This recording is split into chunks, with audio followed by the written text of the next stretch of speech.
कहानी की शुरुआत जंगल के बीचों बीच एक ऐसी रहस्यमयी जगह से हुई जहां पर पहुंचना ही खतरे से खाली नहीं था। लेकिन फ्रैंक और लिली किसी तरह अपनी जान की परवाह किए बिना इस जगह तक पहुंच गए, क्योंकि यहीं पर वो अनमोल खजाना छुपा हुआ था जिसे अगर कोई प्राप्त कर ले तो वो इस दुनिया का सबसे ताकतवर इंसान बन सकता है। पानी में डुबकी लगाकर फ्रैंक उस खजाने तक पहुँचने का दरवाजा ढूंढ लेता है, लेकिन तंग रास्ता होने की वजह से वो अंदर नहीं घुस पाता। इसलिए मदद के तौर पर वो लिली को अंदर जाने के लिए कहता है। हालांकि लिली को तैरना नहीं आता था, लेकिन कोई और रास्ता न होने की वजह से लिली को पानी में कूदना ही पड़ता है। अपनी पूरी ताकत लगाकर लिली किसी तरह उस दरवाजे को खोलने में कामयाब रहती है। दरवाजे के खुलते ही नदी का सारा पानी नीचे जाने लगता है और एक रहस्यमयी शहर जो कि कुछ समय पहले पानी के नीचे था अब जमीन पर दिखाई देने लगा। लेकिन अगले ही पल उनका सामना जर्मनी के प्रिंस जोआकिम से हो गया। प्रिंस भी उस खजाने को हासिल करना चाहता था, इसीलिए उसने छिपकर इनकी बोट का पीछा किया, क्योंकि खजाने की एक पंखुड़ी से हर बीमारी का इलाज और किसी भी प्रकार के श्राप को तोड़ा जा सकता था।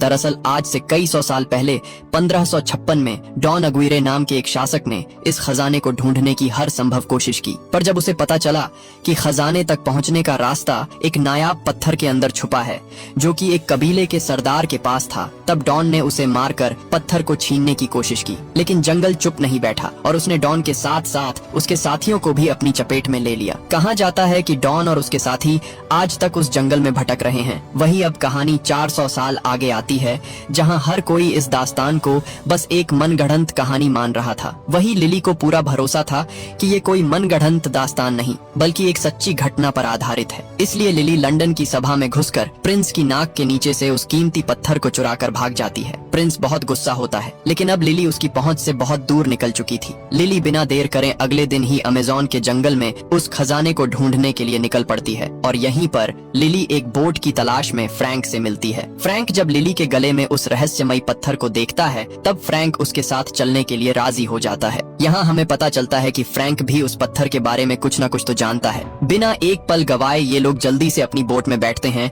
और उस रहस्यमयी खजाने को ढूंढने के लिए निकल पड़ते हैं। लेकिन इनके निकलने से पहले ही यहाँ पर प्रिंस अपनी सबमरीन लेकर बिल्कुल इनकी बोट के सामने आ जाता है और लगातार बोट पर फायरिंग करनी शुरू कर देता है, जिससे बोट का इंजन कुछ समय के लिए बंद हो जाता है। फ्रैंक मैकग्रेगर को बोट संभालने के लिए कहकर खुद नीचे उतर जाता है और एक रस्सी की मदद से बोट को तेजी से घुमाकर दूसरी तरफ कर देता है, अपनी सीमा से दूर जाते देख। प्रिंस उन पर टारपीडो छोड़ देता है। फ्रैंक समझ जाता है कि बोट टारपीडो से तेज नहीं भाग सकती, इसलिए वो बोट को एक घर के ऊपर चढ़ा देता है, जिससे टारपीडो नीचे से होकर सामने जा टकराता है। फ्रैंक और उसके साथी सही सलामत यहाँ से निकल जाते हैं, जबकि प्रिंस की सबमरीन बुरी तरह किनारे से टकरा जाती है। रास्ते में अद्भुत नजारों का आनंद लेते हुए यह लोग उस जगह को ढूंढते हुए आगे बढ़ने लगते हैं। थोड़ी आगे आने के बाद नदी दो रास्तों में बट जाती है। नक्शे के हिसाब से इन्हें राइट साइड की तरफ से जाना होता है, लेकिन फ्रैंक उस रास्ते से जाने से मना करता है क्योंकि उस तरफ नदी का पानी बहुत तेज गति से बहता है। लेकिन लिली उसे फिर भी उसी रास्ते पर बोट को मोड़ने के लिए कहती है, क्योंकि इस तरफ से खजाने तक जल्दी पहुंचा जा सकता है। फ्रैंक भी उसकी बात मानकर बोट को राइट साइड मोड़ देता है। अब सूरज भी ढलने लगता है, इसलिए फ्रैंक बोट को एक किनारे पर लगा देता है और सभी यहीं पर रात बिताने का फैसला करते हैं। रात को जब सभी बोट पर बैठे होते हैं तभी मैकग्रेगर पर एक जंगली बिल्ली हमला कर देती है, लेकिन फ्रैंक उसे शांत करता है क्योंकि वो फ्रैंक की पालतू थी और अब तक इसी बोट में छुप कर बैठी थी। वहीं दूसरी तरफ प्रिंस उस जगह पर पहुंच जाता है जहां डॉन अग्विरे को आज से कुछ 100 साल पहले सजा मिली थी। प्रिंस जानता था कि नदी के पानी से उन्हें इस बंधन से मुक्त किया जा सकता है, इसलिए वो कुछ पानी की बूंदे डॉन के ऊपर गिराता है। पानी की बूंदे लगते ही पत्थर को चीरकर उसमें से सांप बाहर आने लगते हैं। प्रिंस उनसे बात करता है और कहता है कि वो उन्हें नदी का पानी देगा, बदले में उन्हें उसे जादुई पत्थर लाकर देना होगा जो कि लिली के पास है। अब उस पत्थर की मदद से ही डॉन और उसके साथी इस श्राप से मुक्त हो सकते थे, इसलिए वो प्रिंस की बात मान लेता है और अगले ही पल प्रिंस नदी में एक बड़ा धमाका करके नदी का पानी उन तक पहुंचा देता है। पानी मिलते ही सभी एक एक करके पत्थर की मूर्ति से वापस इंसान बनने लगते हैं। वहीं अगले दिन फ्रैंक और मैकग्रेगर किनारे पर बैठे एक दूसरे से बातें कर रहे होते हैं। तभी लिली बोट के अंदर फ्रैंक के पर्सनल कमरे को तलाशने लगती है और उसे वहाँ कुछ चौंका देने वाली चीजें मिलती हैं। तभी यहाँ पर फ्रैंक आ जाता है। फ्रैंक लिली पर बहुत गुस्सा होता है क्योंकि लिली ने उसका कीमती सामान देख लिया था। दरअसल फ्रैंक भी पिछले पिछले कई सालों से उस खजाने को ढूंढने की कोशिश कर रहा था, लेकिन थक हार कर उसने उम्मीद छोड़ दी। लेकिन लिली उसे वो पत्थर दिखाती है जिसकी मदद से उस खजाने को ढूंढा जा सकता था। वही मैकग्रेगर जब बाहर खड़ा होता है तभी उसके पीछे से कोई बेहोशी वाला तीर मारता है, जिससे वो वहीं पर बेहोश हो जाता है। लिली और फ्रैंक उसे बचाने के लिए आते हैं, लेकिन आदिवासी उन्हें भी बेहोश कर देते हैं। आदिवासी उन्हें अपने साथ कबीले में ले जाते हैं। यहाँ आदिवासियों का सरदार लिली से वो जादुई पत्थर मांगता है, जिसके बदले में वो इन सब की जान बख्श देगा। फ्रैंक लिली को वो जादुई पत्थर सरदार को सौंपने के लिए कहता है, लेकिन लिली साफ साफ मना कर देती है और अगले ही पल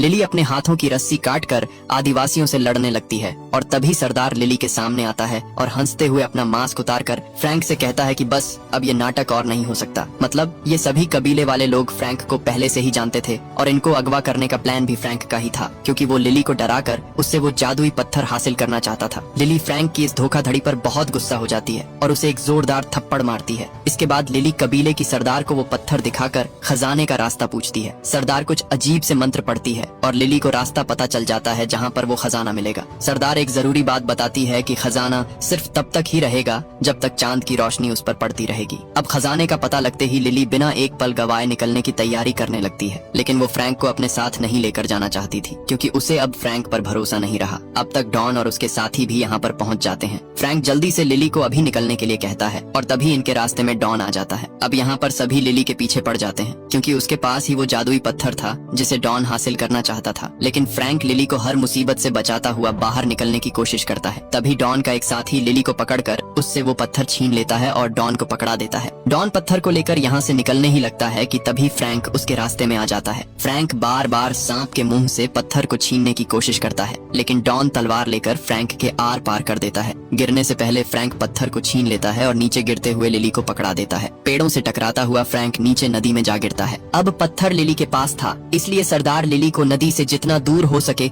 उतना दूर भागने के लिए कहती है। लेकिन डॉन और उसके साथी लिली का पीछा नहीं छोड़ते और जैसे ही डॉन लिली से वो पत्थर लेने वाला होता है तभी नदी उन्हें अपनी तरफ खींच लेती है। यहाँ हमें पता चलता है कि श्राप की वजह से डॉन या उसके साथी नदी से दूर नहीं जा सकते, क्योंकि नदी ही उनके लिए जीवित रहने का एकमात्र जरिया है। इसलिए डॉन प्रिंस को लिली की लोकेशन बताने के लिए कहता है, समझ गए ना, युवराज को खबर दो। क्योंकि जमीन पर प्रिंस ही अकेला ऐसा बंदा है जो लिली तक पहुंच सकता है। वहीं अब सुबह भी हो जाती है और लिली अपने साथियों को ढूंढती हुई आगे बढ़ रही होती है। तभी उसे रास्ते में फ्रैंक मिलता है, लेकिन हैरानी की बात ये थी कि तलवार दिल के आर पार होने के बावजूद भी फ्रैंक अभी तक जिंदा था। अब यहाँ पर फ्रैंक सबको अपनी असली सच्चाई बताता है। फ्रैंक बताता है कि वो और डॉन दोनों सौतेले भाई थे। एक दिन डॉन की बेटी की तबीयत अचानक से बहुत खराब हो गई। उसका इलाज सिर्फ चंद्र वृक्ष की पंखुड़ी यानी उसी खजाने से ही किया जा सकता था। इसलिए डॉन फ्रैंक और अपने साथियों के साथ उस पेड़ को खोजने के लिए निकल पड़ा, लेकिन लाख कोशिश के बावजूद भी उन्हें वो पेड़ नहीं मिला और सभी एक एक करके जंगल का शिकार होने लगे। लेकिन तभी उनकी जान उन्हीं कबीले वालों ने बचाई। उनके पास ही वो जादुई पत्थर था। अब डॉन बहुत खुश था, क्योंकि उसकी बेटी की जान बच सकती थी। उसने कबीले के सरदार से वो जादुई पत्थर मांगा जो कि उन्हें उस पेड़ तक पहुंचा सकता था, लेकिन सरदार ने उन्हें पत्थर देने से मना कर दिया। गुस्से में आकर डॉन ने कत्लेआम मचा दिया, लेकिन फ्रैंक ने डॉन का साथ देने की बजाय कबीले वालों की रक्षा की। इसलिए डॉन ने फ्रैंक को भी मारने की कोशिश की। कबीले के सरदार ने अपने आखिरी पलों में भी जादुई पत्थर की रक्षा की और डॉन के साथ साथ उसके सभी साथियों को श्राप दिया कि वो इस कायनात के अंत तक कभी भी नदी को छोड़कर नहीं जा सकते। अगर जाने की कोशिश की तो जंगल उन्हें अपनी चपेट में ले लेगा। इसी बीच डॉन फ्रैंक की गद्दारी की वजह से उससे बदला लेना चाहता था, इसलिए वो फ्रैंक को बार बार मार देता। इसी से तंग आकर फ्रैंक ने उन्हें एक गहरे गड्ढे में फंसा दिया। अब नदी का पानी न होने की वजह से वो पत्थर की मूर्तियां बन गए और कई 100 साल बाद प्रिंस ने उन्हें नदी का पानी देकर वापस से आजाद कर दिया। अब फ्रैंक की सच्चाई सबके सामने आ जाती है। इसके बाद लिली फ्रैंक के शरीर से उस तलवार को बाहर निकालती है। अब मैकग्रेगर के पैर में गहरी चोट लगे होने की वजह से लिली उसे कबीले वालों के पास रुकने के लिए कहती है और खुद फ्रैंक के साथ उस खजाने को पाने के लिए निकल पड़ती है। वहीं प्रिंस को भी अब उनकी लोकेशन का पता चल जाता है, लेकिन प्रिंस के वहां तक पहुंचने से पहले ही लिली वहां से निकल चुकी थी। लेकिन प्रिंस लिली के भाई मैकग्रेगर को पकड़ लेता है और जबरदस्ती उससे लिली का पता उगलवा लेता है। वहीं दूसरी तरफ फ्रैंक और लिली दोनों उस रहस्यमयी जगह पर पहुंच जाते हैं जहां पर वो जादुई पेड़ मौजूद था। लिली बिना एक पल गवाए पानी में डुबकी लगाकर उस पेड़ तक पहुंचने का दरवाजा खोल देती है और अगले ही पल सारा पानी नीचे जाने लगता है और एक अद्भुत जगह पानी के ऊपर आ जाती है। इससे पहले कि ये दोनों अंदर जा पाए, यहाँ पर प्रिंस लिली के भाई मैकग्रेगर को लेकर पहुंच जाता है। वो सभी को बंदूक की नोक पर लेकर लिली से जादुई पत्थर ले लेता है। इसके बाद प्रिंस फ्रैंक को बोट को अंदर ले जाने के लिए कहता है। अंदर पहुंचते ही वो जादुई पेड़ बिल्कुल इनके सामने था, लेकिन अभी ये पूरी तरह बेजान है। जब चांद बिल्कुल इसके ऊपर होगा तभी उस जादुई पत्थर की मदद से इस पेड़ को वापस जिंदा किया जा सकता है। कुछ ही देर में चांद अपनी जगह पर आने वाला था, इसलिए प्रिंस फ्रैंक और लिली दोनों को जल्दी से पेड़ को जिंदा करने के लिए कहता है। बदले में वो उन्हें भी एक पंखुड़ी देने का वादा करता है। अब चांद भी बिल्कुल ऊपर आ जाता है। फ्रैंक और लिली किसी तरह पहेली को सुलझा लेते हैं और जैसे ही पत्थर अपनी सही जगह पर लगता है, पूरा पेड़ दोबारा से जिंदा होने लगता है और चांद की रोशनी पड़ते ही उस पर जादुई पंखुड़ियां उगनी शुरू हो जाती हैं। अब फ्रैंक और लिली यहाँ पर अपनी चाल चलते हैं। लिली सिपाही की गन लेकर फ्रैंक को गोली मारती है। फ्रैंक तो श्रापित था, इसीलिए वो मर नहीं सकता था, लेकिन फ्रैंक जानबूझकर मरने का नाटक करता है और नीचे नदी में गिर जाता है। इसलिए वादे के मुताबिक अब वो एक पंखुड़ी प्रिंस को लिली को देनी पड़ेगी। वही फ्रैंक बोट के ऊपर चढ़कर एक एक करके सभी सैनिकों को मार गिराता है। लिली भी प्रिंस को चकमा देकर अकेली पेड़ के ऊपर चढ़ जाती है। अब चांद के धीरे धीरे ढलने से पेड़ की पंखुड़ियां गायब होने लगती हैं, लेकिन लिली किसी तरह एक पंखुड़ी को हासिल कर लेती है और अगले ही पल पेड़ की टहनी टूटने की वजह से लिली से वो पंखुड़ी छूट जाती है। लेकिन फ्रैंक अपनी जान की परवाह किए बिना पंखुड़ी को नीचे गिरने से बचा लेता है। अभी खतरा टलता नहीं कि यहाँ पर डॉन अपने साथियों के साथ पहुँच जाता है। सबसे पहले डॉन प्रिंस को मारता है क्योंकि उसने वादा तोड़कर अकेले ही पंखुड़ी को पाना चाहा। इसके बाद डॉन लिली को पकड़ने के लिए भागता है, लेकिन तभी फ्रैंक उसे पंखुड़ी दिखाता है। अब उन्हें इस श्राप से मुक्ति लेने का सिर्फ एक ही जरिया दिखाई दे रहा था, वो जादुई पंखुड़ी। इसलिए बिना वक्त गवाए डॉन बोट की तरफ भागता है और जब वो थैली को खोलकर देखता है तो उसके अंदर पंखुड़ी नहीं होती, क्योंकि फ्रैंक ने पहले ही पंखुड़ी मैकग्रेगर को पकड़ा दी थी। और अब फ्रैंक सभी को साथ लेकर सामने वाली दीवार से टकराने वाला था। दीवार से टकराते ही एक भयानक विस्फोट होता है, जिससे नदी का सारा पानी वापस बाहर की तरफ जाने लगता है। अब नदी से दूर होने की वजह से जंगल इन्हें अपनी चपेट में लेने लगता है और सभी एक एक करके पत्थर की मूर्तियां बन जाते हैं। फ्रैंक भी श्रापित था, इसलिए वो भी मूर्ति बन जाता है। अब लिली फ्रैंक के पास आती है। हालांकि उसके पास वो जादुई पंखुड़ी थी, लेकिन उसे अभी पंखुड़ी का इस्तेमाल करना नहीं आता था। लिली एक आखिरी उम्मीद के साथ पंखुड़ी को फ्रैंक के मुंह के अंदर रख देती है, लेकिन पंखुड़ी हवा में कहीं गायब हो जाती है। अब इनकी आखिरी उम्मीद भी खत्म हो जाती है और ये मायूस होकर यहाँ से जाने लगते हैं। लेकिन तभी पीछे से कुछ टूटने की आवाज आती है। वापस जाकर देखने पर पता चलता है कि पंखुड़ी ने अपना असर दिखा दिया और फ्रैंक अब श्राप से मुक्त हो चुका है। सभी एक दूसरे के गले मिलते हैं और यहीं पर ये कहानी खत्म होती है। दोस्तों, अगर वीडियो अच्छी लगी हुई तो चैनल को सब्सक्राइब कर लें।